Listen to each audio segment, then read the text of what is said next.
ইসমাইল রে,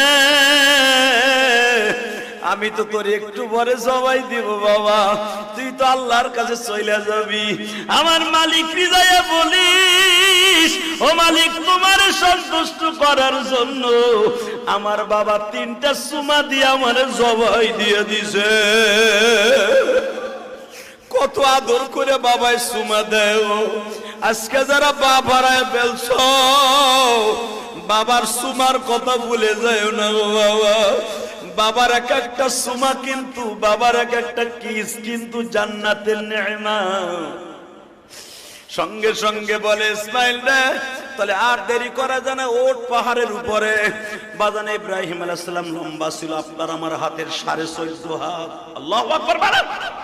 14.5 হাত লম্বা মানুষটা বাজান কয়েক কদম দিয়া পাহাড়ের উপরে উঠলেন, যেখানে শোয়াইছে ইসমাইলকে। ওই জায়গাটা এখনো মিনা